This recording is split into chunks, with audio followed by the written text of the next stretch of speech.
Hello students, हम लोग chapter पढ़े उत्तक यानी कि टिश्यू। और आज की क्लास में हम लोग सरल स्थायी उत्तक के बारे में बात करने वाले हैं। सरल अस्थायी उत्तक, सरल अस्थायी उत्तक यानी कि simple permanent tissue, simple permanent tissue, permanent permanent tissue. तो चलिए देखते हैं सरल अस्थायी उत्तक यानी कि सिंपल परमानेंट टिश्यू के बारे में। तो देखिए, सरल अस्थायी उत्तक जो होता है ये समरूप कोशिकाओं की बनी होती है। ये तीन प्रकार की होती हैं। एक होता है मृदुतक जिसे पैरेन्काइमा टिश्यू कहते हैं। दूसरा होता है स्थूल कोण उत्तक, ठीक है, जिसे हम लोग क्या कहते हैं, कॉलेनकाइमा कहते हैं। और तीसरा जो होता है दृढ़ उत्तक जिसको स्क्लेरेनकाइमा कहते हैं। तो देखिए, ये जो चित्र दो चित्र देख रहे हैं एक्चुअल में क्या है, ये ऊपर से लिया गया है और ये इधर सामने से लिया गया है। समझ गए ना, ये ऊपर से इस तरह से दिख रहा है और ये सामने से है ना जी। ये शीर्ष से लिया गया है, शीर्षस्थ भाग से लिया गया है, ये पार्श्वस्थ भाग से है ना जी। ठीक है, तो इस तरह से ये दिखाई दे रहे हैं। समझ गए ना बात को। चलिए, तो पहले हम लोग इन तीनों के नाम लिख लेते हैं और फिर एक एक करके तीनों के बारे में देखेंगे। तो चलिए, मैं यहाँ पे लिख सकता हूं कि सरल अस्थायी उत्तक समरूप कोशिकाओं का बना होता है, ठीक है। ये तीन प्रकार के होते हैं। कौन कौन सा जी? पहला हो जाएगा आपका मृदुतक जिसे हम लोग कहते हैं पैरेन्काइमा, पैरेन्काइमा, ठीक है। दूसरा होता है आपका स्थूल कोण उत्तक, स्थूल कोण है ना जी, यानी कि कॉलेनकाइमा, कॉलेनकाइमा, ठीक है। और तीसरा होता है दृढ़ उत्तक, ठीक है, दृढ़ उत्तक, इसमें उत्तक जोड़ दो, ठीक है। दृढ़ उत्तक जिसे हम लोग कहते हैं स्क्लेरेनकाइमा, स्क्लेरेनकाइमा। तो चलिए एक एक करके तीनों के बारे में देखते हैं। देखिए, चलिए अब मृदुतक की बात करें तो मृदुतक जो होते हैं ये इनकी कोशिकाएं जो होती हैं जीवित रहती हैं, गोलाकार, अंडाकार या बहुभुजी या कह सकते हैं अनियमित आकार की भी होती हैं, ठीक है। इनकी कोशिका भित्ति जो होती है पतली होती है, ठीक है। और ये सेलुलोज कोशिका भित्ति तो आपको पता ही है सेलुलोज की ही बनी होती है, ठीक है। इनके कोशिकाओं के बीच में अंतरा कोशिकीय स्थान रहता है। देख लो, बीच में खाली खाली गैप है ना जी, है कि नहीं। इनके कोशिकाओं के बीच अंतरा कोशिकीय स्थान रहता है, ठीक है। इनके अंदर बड़ी सी रसधानी होती है जिसमें कोशिका रस रहता है, ठीक है। ये कहाँ पाए जाते हैं? तो जो नए पत्ते होते हैं, नए तने होते हैं, पत्ते होते हैं, है ना, मूल होती है, जड़ होती है ना, उनके एपिडर्मिस और कार्टेक्स में पाए जाते हैं, ठीक है। एक्चुअल में ये एपिडर्मिस और कार्टेक्स है क्या? एपिडर्मिस जो होता है ना, वह कह सकते हैं कि उसके तने का, जड़ का सबसे ऊपरी भाग को एपिडर्मिस कहते हैं और उसी के अंदर कार्टेक्स भाग पाया जाता है।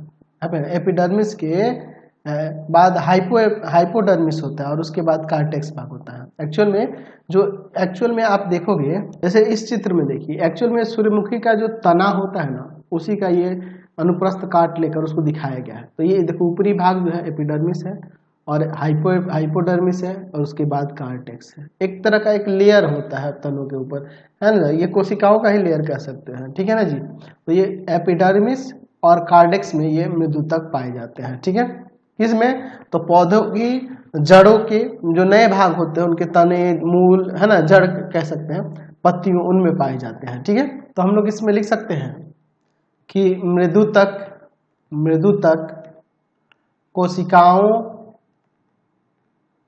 कोशिकाएं जीवित जीवित, इसकी कोशिकाएं जो होती है जीवित, गोलाकार, अंडाकार, अंडाकार, बहुभुजी, बहुभुजी या अनियमित, अनियमित आकार की होती हैं, आकार की होती हैं। ठीक है। कोशिका में सघन कोशिका द्रव, कोशिका द्रव तथा केंद्रक, कोशिका द्रव तथा केंद्रक पाया जाता है, पाया जाता है। इनकी कोशिका भित्ति, इनकी कोशिका भित्ति जो होती है, कोशिका भित्ति,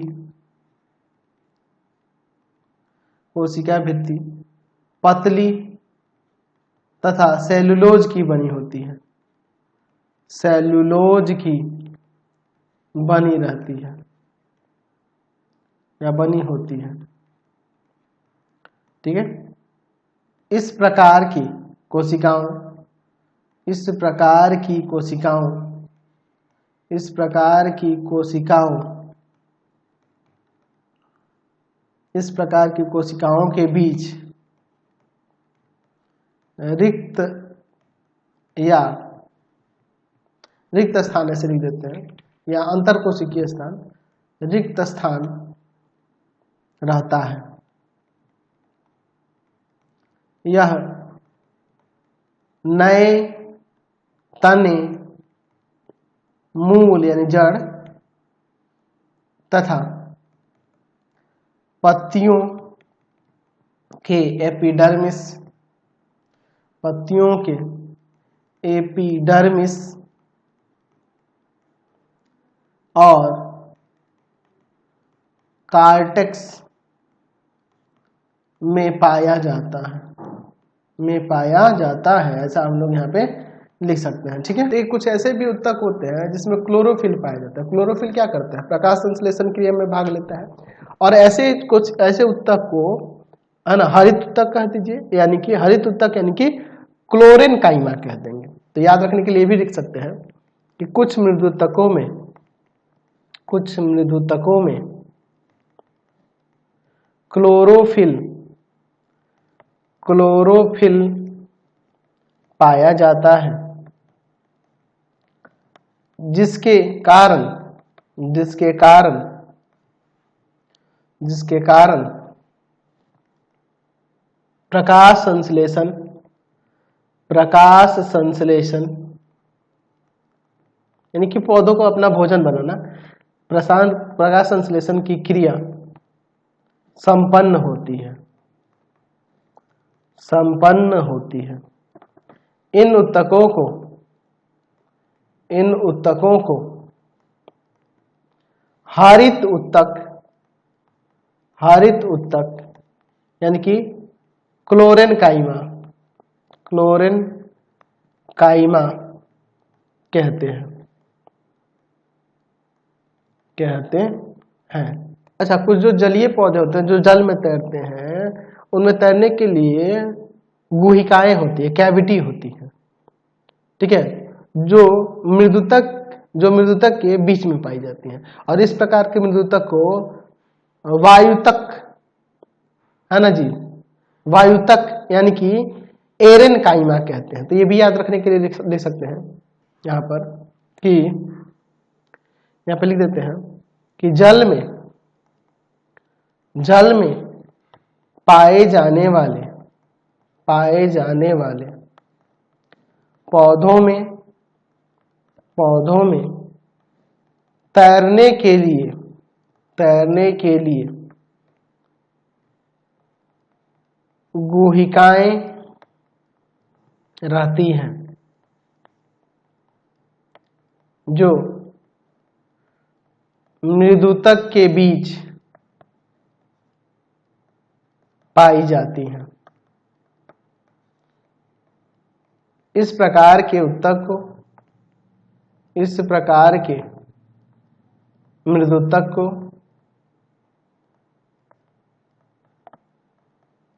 वायुतक यानी कि एरेनकाइमा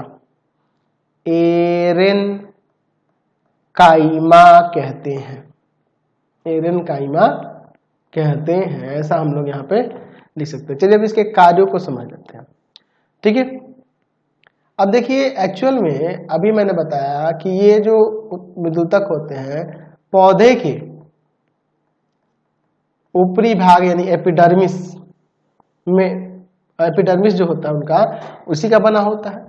तो एक्चुअल में वो एपिडर्मिस क्या करता है, पौधों का संरक्षण करता है, सुरक्षा देता है, ऊपरी कवच है ना एक तरह का। तो ये पहला पॉइंट तो यही हो जाएगा कि एपिडर्मिस के रूप में मृदुतक कहीं ना बना होता है या पौधों का संरक्षण करता है, पहला पॉइंट ही हो जाएगा। दूसरा, अच्छा अभी बताया मैंने कि ये मृदुतक में कुछ में क्लोरोफिल भी होता है, तो भोजन बनाने का भी काम हो जाएगा। यहाँ पे लिख सकते हैं कि पौधों के हरे भागों में, खासकर पत्तियां है ना जी, खासकर पत्तियों में यह भोजन निर्माण करता है, अच्छा यह उत्तक जो है संचित क्षेत्र में भोजन का संचयन करता है, यहाँ पे उसका ट्रांसपोर्टेशन करता है ना जी। अच्छा यह क्या कहते हैं, जो उत्सर्जी पदार्थ है भोजन निर्माण के फलस्वरूप भोजन का पाचन जब कर ले उसके फलस्वरूप इनमें जो उत्सर्जी पदार्थ हानिकारक पदार्थ बनेंगे उनको भी संचित रखता है। जैसे गोंद निकलता है ना कई पौधों से, देखते हो गोंद अपने से चूने लगता है, दूध वगैरह भी चूने लगता है, देखते हैं ना, वो सब क्या है, उत्सर्जी पदार्थ है। तो उनको भी क्या करता है, वो वहां संचित करता है। कहाँ, उसके एपिडर्मिस में। एपिडर्मिस क्या होगा, धीरे धीरे वो छाल अलग हो जाएगा उसके शरीर से, तो बाहर गिर जाएगा, अवशिष्ट पदार्थ बाहर निकल जाएगा। तो यह लिख सकते हैं कि यह उत्तक संचित क्षेत्र में भोजन का संचय करता है।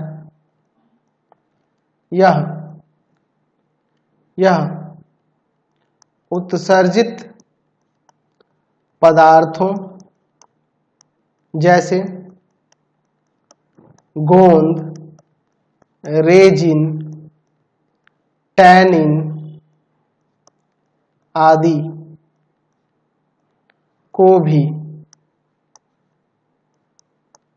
संचित करता है।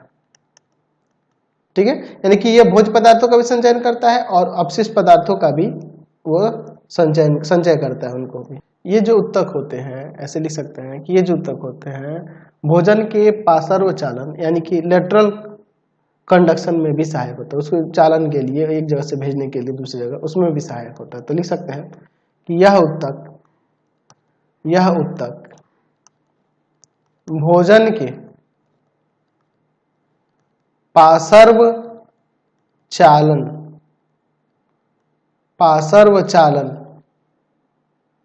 में सहायक होता है। ठीक है, अब देखिए हमने बताया कि इनके कोशिकाओं के बीच स्थान रहता है, खाली स्थान छूट जाता है। उन खाली स्थान के द्वारा क्या करते हैं, ये गैस का विनिमय करते हैं, इंटरचेंज करते हैं, एक है ना, अंदर लेना बाहर गैसों का विनिमय इन्हीं स्थानों के द्वारा होता है। तो लिख सकते हैं ये भी कि इनमें पाए जाने वाले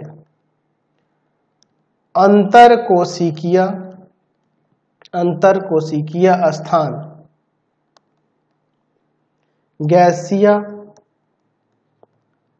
विनिमय में सहायक होते हैं, गैसीय विनिमय में सहायक होते हैं, ऐसा हम लोग यहाँ पे लिख सकते हैं। ठीक है, चलिए चलिए अगला देखते हैं, स्थूल कोण उत्तक यानी कि कॉलेनकाइमा। देखिए स्थूल कोण उत्तक जो होता है, इसी कोशिकाएं जो होती हैं, इनकी कोशिकाओं में केंद्रक रहता है, देख रहे हैं ना, इनकी कोशिकाओं में केंद्रक रहता है। ये इसकी कोशिकाएं लंबी, अंडाकार रूपी भी होती हैं, बहुभुजी भी होती हैं, जीवित रहती हैं और इनके अंदर भी रसधानी होता है। ठीक है, इनमें हरित लवक होते हैं।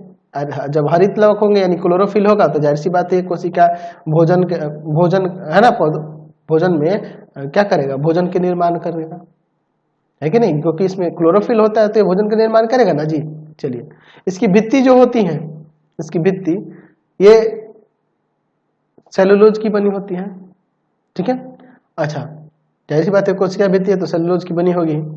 अच्छा इनकी कोशिकाओं के बीच में ना बहुत कम स्थान होता है, इसकी अपेक्षा कम होता है, यानी कि पैरेन्काइमा की अपेक्षा जो मृदुतक था उसकी अपेक्षा इनकी कोशिकाओं के बीच में स्थान कम होता है। यह उत्तक कहाँ पाया जाता है, नए पौधों के पर में पाया जाता है। उसके पर समझ रहे ना, आगे का भाग, तने के एपिडर्मिस के निचले पर्णवृत्त पुष्पा है ना जी, पर्णवृत्त जो पुष्प देखते हैं ना, है ना, पुष्प की जहां से जो टहनी निकलती है यहाँ पे होता है, यानी कि पुष्प वृंत पे होता है।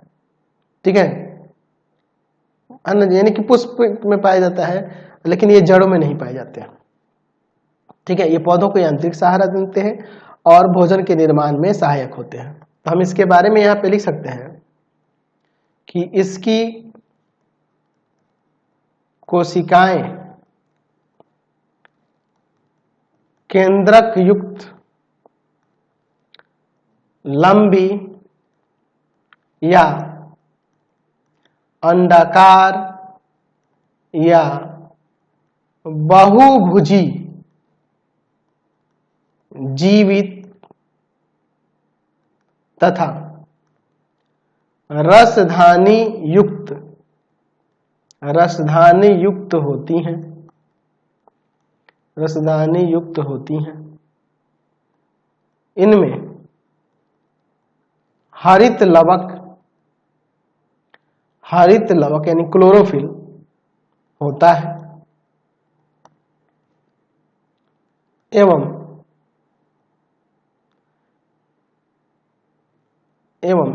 काफी इतना ही है ना जी। चलिए इनमें कोशिकाओं के बीच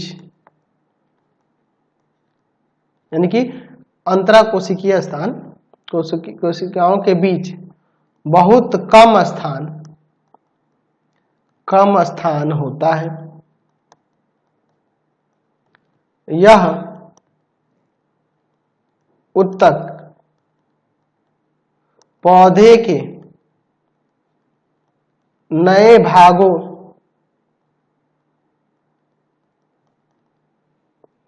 में पाए जाते हैं। काफी नए भागों में पाए जाते हैं, इतना काफी है। अब नए भाग में समझ लीजिए कौन कौन, पुष्प भी आ जाएगा, पुष्प की जो पुष्पावृंत होती है यानी कि पुष्प की जो टहनी होती है उसमें ये सब भाग हो जाएंगे, पत्तियां जो निकलती है उस भाग में हो जाएंगे, है ना जी। जड़ में नहीं होगा, जड़ में नहीं होगा। ठीक है, इसके कार्य यहां लिख लेते हैं। कार्य में पहला कार्य तो यही हो जाएगा कि पौधों को यांत्रिक सहारा देते हैं, यह पौधों को यांत्रिक सहायता प्रदान करते हैं।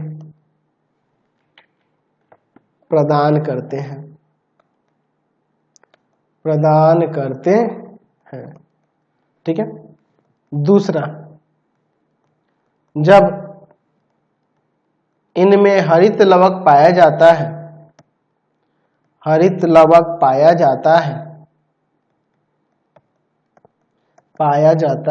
तब यह भोजन का निर्माण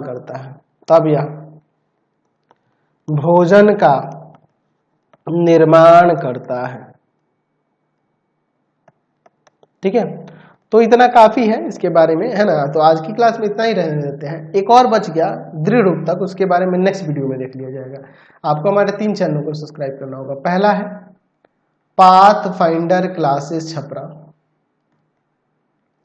दूसरा है आपका भारती भवन रवि का आंसर, भारती भवन रविकांत सर, रविकांत सर, और तीसरा चैनल है Ravikant sir RD Sharma solution, RD Sharma solution. तीनों चैनल को सब्सक्राइब कर लेंगे। इस रिलेटेड वीडियो के लिए सीधे डिस्क्रिप्शन में, इस रिलेटेड नोट्स के लिए गूगल पे जाकर सर्च करेंगे www.ravikantsir.in और यहाँ जाकर आप सभी क्लासेस के नोट्स, उनके पीडीएफ को डाउनलोड कर सकते हैं, पढ़ सकते हैं। इंस्टाग्राम और फेसबुक पे जाकर पाथफाइंडर क्लासेस छपरा को लाइक एंड फॉलो करना नहीं भूलेंगे। Thanks for watching the video. Comment करके जरूर बताया करें कि हमारे चैनल्स की वीडियोज आप सभी को कैसे लगते हैं। Thanks for watching.